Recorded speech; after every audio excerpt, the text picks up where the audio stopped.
Hello friends, હું જીત ગુણલિયા આપ સૌનું મારુતિ એકેડમીમાં હાર્દિક સ્વાગત કરું છું. વિદ્યાર્થી મિત્રો, કેમ છો? મજામાં? તો વિદ્યાર્થી મિત્રો, તમને ખ્યાલ હશે કે આપણી મારુતિ એકેડમી ચેનલમાં એક નવી સિરીઝ ચાલુ થઈ છે કે જેમાં સેમેસ્ટર 5ના વિદ્યાર્થી મિત્રો માટે સ્પેશિયલ ડિપ્લોમા જે સ્ટડી કર્યા છે એના માટે નવો સિલેબસ ચેન્જ થયો છે, ઘણા ટોપિક ચેન્જ થયા છે. તો એના માટે સૌથી પહેલાં આપણે સમજવું પડે કે કયા ટોપિક ઇમ્પોર્ટન્ટ છે, કયા ટોપિક ઇમ્પોર્ટન્ટ નથી, અને જે જીટીમાં બધું પૂછાઈ શકે. તો એની માટે આ સૌથી પહેલાં આપણે સિલેબસ જોવો પડે. તો એની માટે વિદ્યાર્થી મિત્રો, મારુતિ એકેડમી તમારા માટે ટોપિક વાઇઝ એટલે કે પ્યોરલી સિલેબસ જીટીયુમાં જે આવેલો છે એમાં કયા કયા ટોપિક આવેલા છે એ આપણે સમજવાના છે. પહેલાં શું સિલેબસ હતો, હવે નવો સિલેબસ શું આવ્યો છે, એના વિશે હું તમને માહિતી કરું છું. તો ઓલરેડી વિદ્યાર્થી મિત્રો, હજુ સુધી તમે એ લેક્ચર ન જોયા હોય તો આપણું પ્લેલિસ્ટ છે, એ પ્લેલિસ્ટમાં જોઈ લેજો.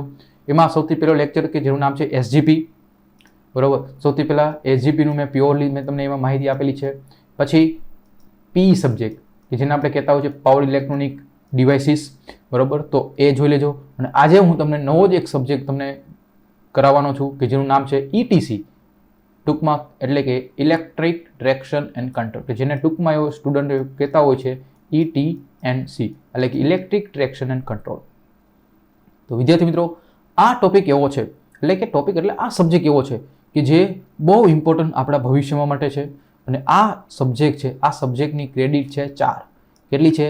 4 ક્રેડિટનો આ સબ્જેક્ટ છે. તો વાલા મિત્રો, ટાઈમ બગાડ્યા વગર લેક્ચરની શરૂઆત કરીએ. અને તમને ખ્યાલ જ હશે, જે મેં તમે વિદ્યાર્થી મિત્રો એ પ્રમાણે કીધું કે આમાં કેવી રીતે પૂછાય. હવે તમને કેમ ખબર પડશે? પહેલો લેક્ચર જોશો તો આ CO UO શું છે એ તમને એમાં ખ્યાલ આવશે. તો સૌથી પહેલાં વિદ્યાર્થી મિત્રો તમને સમજાવું યુનિટ નંબર 1 કે જેનું નામ છે traction system and speed time curve. તો સૌથી પહેલાં સબ્જેક્ટ શું છે, સૌથી પહેલાં એની વિશે માહિતી આપું. આ સબ્જેક્ટ શું છે? ટ્રેક્શન. ટ્રેક્શન એટલે આપણે કે જે જનરલી વાત થતી હોય કે જે આપણે જનરલી, જેમ કે આપણે બાઇક લઈને જઈએ છીએ, બરોબર. તો એ શું છે? એક ટ્રેક્શન છે. એટલે શું કે ભાઈ, જે આપણે એક જગ્યાએથી બીજી જગ્યાએ જવું હોય તો આપણે શું છે, એક ફેસિલિટી, એટલે કે પહેલાંના જમાનામાં ઘોડા ગાડીની, ઊંટ ગાડીનું બધું હતું. પછી આપણે શું એવું ચેન્જીસ શું થયું કે ભાઈ આપણે પછી સાયકલ આવી, બાઇક આવી, પછી કાર આવી, બરોબર. હવે એવું થયું. પણ આપણે જે જનરલી ટ્રેક્શન સિસ્ટમ જનરલી કેના માટે વાપરતા હોય છે? તો એ જનરલી આપણે વાપરતા હોય છે ટ્રેન માટે. તો આપણે આ આખા સબ્જેક્ટમાં નકરું ટ્રેન વિશે જ ભણવાનું છે કે ભાઈ ટ્રેન કેવી રીતે કામ કરે, ટ્રેનના કેટલા પ્રકાર, કે પહેલાના જમાનામાં શું હતું ને અત્યારમાં શું છે. એનો મતલબ આખા સબ્જેક્ટમાં તમારે ટ્રેન વિશે જ ભણવાનું છે. ખબર પડી કે નહીં? સૌથી પહેલાં આખો સબ્જેક્ટ શું છે એ તમને ખ્યાલ આવી જાય, ક્લિયર થઈ જાય, માઇન્ડમાં એ ક્લિયર હોય કે આ સબ્જેક્ટમાં ભણવાનું શું, તો તમને મોજ આવી જાય. સાચી વાત કે નહીં? જો આ તમને ગેમી હોય ને વાત, તો ફટાફટ એક લાઇક આપજો અને કમેન્ટમાં એમ કહેજો કે સાહેબ તમે કીધું એ બરોબર છે. સૌથી પહેલો ટોપિક કે જે આ સબ્જેક્ટમાં ભણવાનું છે એ છે સ્ટીમ એટલે શું, ડીઝલ શું છે, ડીઝલ ઇલેક્ટ્રિક શું છે, બેટરી એન્ડ ઇલેક્ટ્રિક ટ્રેક્શન શું છે. તો તમને ખ્યાલ છે વિદ્યાર્થી, સૌથી પહેલાના જમાનામાં જેમ કે ગદ્દર મૂવી જોયું હશે, અત્યારે જોયું ને ગદ્દર 2, બરોબર. એ જમાનામાં 1947 એટલે કે ભારત દેશ આઝાદ થયો એની પહેલાં, બરોબર, જ્યારે અંગ્રેજો આપણા ઉપર રાજ કરતા હતા તો એ સમયે આપણી પાસે જે ટ્રેન હતી એ ટ્રેન કેનાથી આવતી હતી? કોલસાથી. Yes or no? યસ. તો એ છે એ જે છે એને કહેવાય સ્ટીમ ટ્રેક્શન સિસ્ટમ. પછી શું આવી? પછી ડીઝલ આપણે યુઝ કરવા માંડ્યા. પછી શું ભેગું, એટલે કે ડીઝલ અને ઇલેક્ટ્રિક પછી યુઝ કરતા, પછી બેટરીનો યુઝ કરતા, અને અત્યારે જે યુઝ થાય છે એ છે ઇલેક્ટ્રિક ટ્રેક્શન સિસ્ટમ. તો આ છે એ ટ્રેક્શન સિસ્ટમના પ્રકાર છે. પછી આપણે ભણવું પડે કે સૌથી પહેલાં એની હિસ્ટ્રી શું હતી, હિસ્ટ્રી ઓફ રેલવે. પછી એક્સપ્લેન ટાઈપ્સ ઓફ ટ્રેક્શન, એ બધું આપણે આ 1.1માં ભણશું.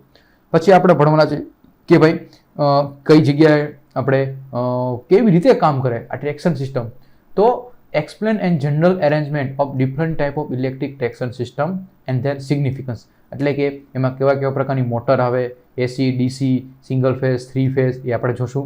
પછી selection of traction system for a given application, તો એમાં આપણે જોશું કે ભાઈ શોર્ટ ડિસ્ટન્સ માટે કઈ યુઝ થાય, લોંગ ડિસ્ટન્સ માટે કઈ ટ્રેક્શન સિસ્ટમ યુઝ થાય, તો એ આપણે જોશું કે choice of traction system diesel, electric, એ જોવાના છે. પછી draw the speed time curve related to different traction system, તો 3 પ્રકારની ટ્રેક્શન સિસ્ટમ આવે છે વાલા મિત્રો, એ આપણે જોવાના છીએ. જોવાને બરાબર, તો જોઈ લઈએ. મેઇન લાઇન, સબઅર્બન અને અર્બન. તો આ 3 પ્રકારની જે અલગ અલગ જે સર્વિસ છે, શોર્ટ ડિસ્ટન્સ માટે, લોંગ ડિસ્ટન્સ માટે, મીડિયમ ડિસ્ટન્સ માટે, હિલી એરિયા માટે, તો આપણે અલગ અલગ સર્વિસ છે. તો એનો કે ભાઈ સ્પીડ વર્સિસ ટાઈમ, એટલે કેટલા સમયમાં એ ટ્રેન કેટલો ડિસ્ટન્સ કવર કરે છે, તો એનો આપણે કર્વ આવા આવશે, તો કર્વ ડ્રો કરવા પડશે સ્પીડ ટાઈમ કર્વના. પછી relation between principal quantities and speed time curves એ આપણે જોવાનું છે. અને છેલ્લે આપણે જોઈશું numerical on speed time curve. અને છેલ્લે આપણે જોઈશું 1.7 એટલે કે એમાં આપણે બધા પ્રકારના ન્યુમેરિકલ્સ આવશે. તો આ પહેલા ચેપ્ટરમાં ન્યુમેરિકલ આવવાના છે. આ ચેપ્ટરમાંથી ન્યુમેરિકલ પૂછાય છે અને એ પણ 3 માર્ક કે તો 4 માર્કમાં પૂછાય છે.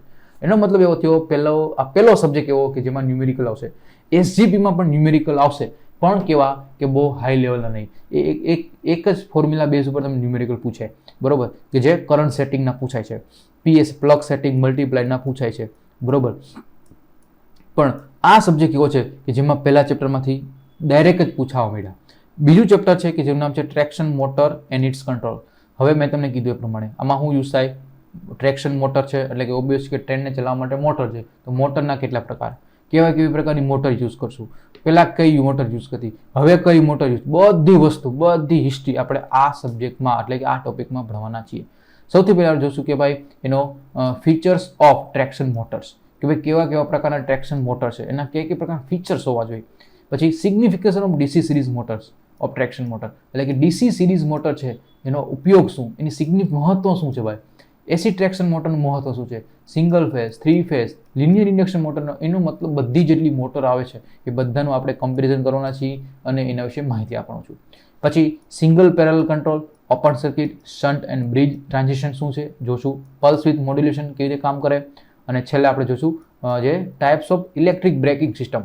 તો બ્રેકિંગ સિસ્ટમ શું છે મેં તમને કીધું હતું પાવર ઇલેક્ટ્રોનિક્સમાં કે ભાઈ રીજનરેટિવ બ્રેકિંગ સિસ્ટમ, તો એ એવા ટાઈપનું આમાં ભણવાનું છે. રીજનરેટિવ બ્રેકિંગ સિસ્ટમ આપણને ખબર છે ટ્રેન ઊભી થાય તો પંખા બંધ થાય છે, હા કે ના? મને કમેન્ટ બોક્સમાં કહો કે તમે ટ્રેનમાં બેઠા પંખા બંધ થાય છે કે નહીં, ટ્યુબલાઇટ બંધ થઈ જાય છે કે નહીં, બરોબર, થઈ જતી હોય તો શું કામ નથી થતી, શું કામ થાય છે? તો આ બધાના કારણો આપણે આ ચેપ્ટરમાં ભણવાના છીએ. મજા આવી છે? આ ચેપ્ટરમાં બહુ મજા આવ્યું છે. ત્રીજું ચેપ્ટર છે feeding, distribution system and specific energy consumption calculation. આ ચેપ્ટર થોડું માથાકૂટ્યું છે. કેમ માથાકૂટ્યું? માથાકૂટ્યું એવું એટલે માથાકૂટ્યું એવું નથી, પણ હવે આપણે જોવાનું છે કે ભાઈ જે ટ્રેક્શન સિસ્ટમ છે એ ટ્રેક્શન સિસ્ટમમાં ખરેખર એનર્જી કેવી રીતે ઉત્પન્ન થઈ, એના મારું જે પૈડું છે એટલે કે મારું જે આ પૈડું છે, બરાબર, ટ્રેન જતી હોય, બરાબર, ટ્રેન જતી હોય તો ટ્રેનને જવા માટે આપણે જે વ્હીલ છે એ વ્હીલ ક્યારે ફરે, એને કેટલી એનર્જી જરૂર પડે, તો એ આપણે કેલ્ક્યુલેટ કરવી પડે. એના બધા ઇક્વેશન છે ને આ બધા ઇક્વેશન આપણે જીટીયુમાં પૂછાય છે પાછા. જીટીયુમાં પૂછાય તો એ આપણે જોવાના છીએ. તો distribution system pertaining to traction system, પછી traction substation, requirements and selection, methods of feeding traction system, requirement of tractive effort, કેટલો ઓછામાં ઓછો ટ્રેક્ટિવ એફોર્ટ આપવો જોઈએ જેથી મારું ટાયર ફરે, ડેરિવેશન આવશે, બરોબર, પછી અલગ પ્રકારના કેલ્ક્યુલેશન આવશે, ટ્રેન રેઝિસ્ટન્સ ફાઇન્ડ કેવી રીતે કરવો એ બધું, અને એનર્જી આઉટપુટ કેટલો કવર થાય એ બધું આપણે આ ચેપ્ટરમાં જોવાના છીએ. તો ચેપ્ટર નંબર 3 વેરી ઇમ્પોર્ટન્ટ છે ડેરિવેશન માટે. તો આ ચેપ્ટરમાંથી ડેરિવેશન 2 તો પૂછાય જ છે, બરોબર. ક્યાં પૂછાય છે એવું તમને જ્યારે ભણાવીશ ત્યારે તમને કહીશ. ચેપ્ટર નંબર 4 કે જેનું નામ છે હવે આપણે જોવાનું છે ક્લાસિફાય ઇલેક્ટ્રિક લોકોમોટિવ, કે ભાઈ લોકોમોટિવ શું છે, લોકોમોટિવનો ઇમ્પોર્ટન્સ શું છે. તો જો જનરલી પ્રકારના આપણે અલગ પ્રકારના લોકોમોટિવ હોતા હોય છે, ઇલેક્ટ્રિક લોકોમોટિવ, ડીઝલ લોકોમોટિવ, બરોબર, સ્ટીમ લોકોમોટિવ. તો આ લોકોમોટિવ છે, લોકોમોટિવ કેટલા પ્રકારના હોય સૌથી પહેલાં એ જોશું, ડિફરન્ટ ટાઈપ્સ ઓફ લોકોમોટિવ. પછી current collecting equipment, coach wiring lightning device, કે ભાઈ આપણા તમે ટ્રેનમાં બેસો તો ટ્રેનમાં બસો એનું વાયરિંગ કેવી રીતે પ્રકાર થતું હોય, બરોબર. એસી કેવી રીતે ચાલતો હોય વિચાર કરો, તો એસી કોચ આવે તો એસીમાં વાયરિંગ કેવી રીતે થતું હોય છે, બરોબર. તો આ બધું વિશે આપણે જોવાનું છે. એમાં પાવર કેવી રીતે ટ્રાન્સમિટ થતો હોય તો એ આપણે જોવાનું છે. ઉપરથી ઓલું જે આપણે પેન્ટોગ્રાફ આવે તો આ ટોપિકમાં આપણે પેન્ટોગ્રાફ વિશે ભણવાનું છે. તો પેન્ટોગ્રાફ આવે તો પેન્ટોગ્રાફ શું છે એ વિશે આપણે આ ચેપ્ટરમાં ભણવાનું છે. એટલે કે electric locomotives and auxiliary equipments. Auxiliary equipment કે છે વેરી મોસ્ટ ઇમ્પોર્ટન્ટ, 7 માં પૂછાય છે, બરોબર. તો આ ચેપ્ટર 4 એવું છે કે જે લોકોમોટિવ અને ઓક્ઝિલરી ઇક્વિપમેન્ટ ટ્રેનમાં કયા પ્રકાર, તો એ આપણે આ ચેપ્ટર 4માં જોઈશું. 5મું ચેપ્ટર શું છે? 5મું ચેપ્ટર એટલે કે મોડર્ન ટ્રેન્ડ્સ. હાલમાં ભારત દેશમાં અથવા વિશ્વમાં કેવી પ્રકારની ટ્રેન આવવા મળી એના વિશે આપણે જોવાનું છે. તો જનરલી તમને ખબર છે કે ભાઈ explain the representation of the Indian railways, high speed traction, bullet train, hyper loop અને મેટ્રો. તો વિચાર કરો વિદ્યાર્થી, તમને ખબર છે જો બુલેટ ટ્રેન વિશે ખબર છે, હાઇપર લૂપ, આ નવો શબ્દ આવ્યો. મેટ્રો ટ્રેન અમદાવાદમાં, બરોડામાં બધી જગ્યાએ છે, બરોબર. પણ બુલેટ જે હાઇપર લૂપ શું છે એ જાણવું બહુ અગત્યનું છે, બરોબર. આ ટોપિક, નવા ટોપિક પૂછી શકે.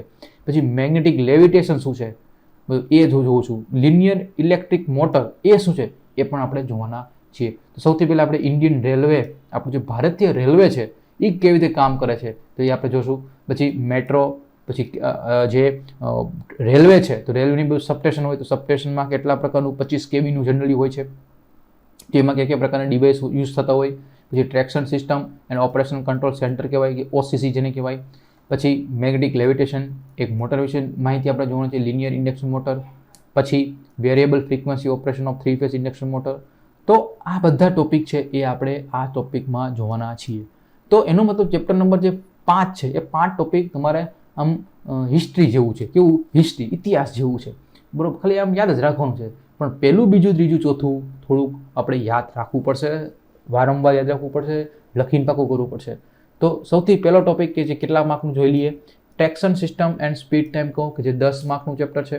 બીજું chapter traction motor in its control, very huge chapter, 22 marks. તો 22 marks very most important chapter છે, જીટીયુ માટે મહત્વનું. Feeding distribution system and specific energy consumption calculation, તો આ ચેપ્ટરમાં હું તમને 3 થી 4 ઇક્વેશન કરાવું, એટલે 10 માંથી 10 તમને મળી શકે. પછી ચેપ્ટર 4 કે જે અલગ પ્રકાર મેં તમને લોકોમોટિવ કીધા અને ઓક્ઝિલરી ઇક્વિપમેન્ટ કીધા, જે વેરી હ્યુજ ચેપ્ટર છે, 20 માર્કનું. તો આમાંથી પણ એક્ઝામમાં ન્યુમેરિકલ પૂછાય છે ચેપ્ટર 4માંથી. અને ચેપ્ટર 5 કે જે મેં તમને કીધું માત્ર ગોખવાનું છે, યાદ રાખવાનું છે, જે 8 માર્કનું છે. એનો મતલબ વાલા મેં તમે પહેલું, બીજું અને ચોથું જે ચેપ્ટર વ્યવસ્થિત કરી લ્યો એટલે કે 70 માર્કમાં તમારે મિનિમમ 40 માર્ક તમારે આવી જ જાય ખાલી, બરોબર.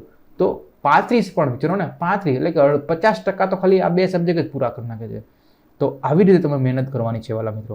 તો આ 5 ચેપ્ટર મેં તમને ઓવરવ્યુ આપ્યા. આ સબ્જેક્ટ બહુ મજા આવે એવો સબ્જેક્ટ છે. તમને ઘણા વિદ્યાર્થી મિત્રોને એવું થશે કે બહુ લેન્ધી સબ્જેક્ટ છે. ના, એવું લેન્ધી નથી, બહુ મજા આવે એવો સબ્જેક્ટ છે.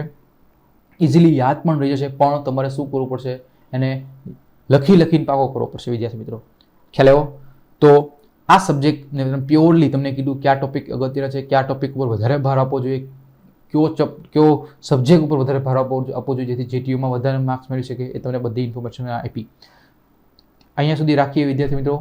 નેક્સ્ટ લેક્ચરમાં આપણે ફરીથી પાછો એક નવો સબ્જેક્ટ કે જે છેલ્લો સબ્જેક્ટ છે તમારે એ વિશે માહિતી આપવાનો છું. એ તમારા માટે સાવ નવો છે, જે હવે જે ડિપ્લોમામાં, જે ઇલેક્ટ્રિકલમાં જે આવ્યા છે નવા સ્ટુડન્ટ્સો એની માટે. તો વાલા મિત્રો, હજુ સુધી તમે મારુતિ એકેડમી ચેનલને સબસ્ક્રાઇબ ન કરી હોય તો ફટાફટ પહેલાં સબસ્ક્રાઇબ કરી દેજો. અને તમારા વિદ્યાર્થી મિત્રો તમારા લેક્ચરમાં જે આવતા હોય, એટલે કે તમારા જે કોલેજમાં લેક્ચરમાં આવતા હોય, તમારા ગ્રુપમાં હોય, WhatsApp group, Facebook group, Instagram group, બધામાં આ લિંક શેર કરો જેથી બધા લોકોને માહિતી મળે અને એને પણ ખ્યાલ આવે કે કયા ટોપિક કવર કરવા જોઈએ. અહીં સુધી લેક્ચર રાખીએ, ત્યાં સુધી bye, take care, see you soon.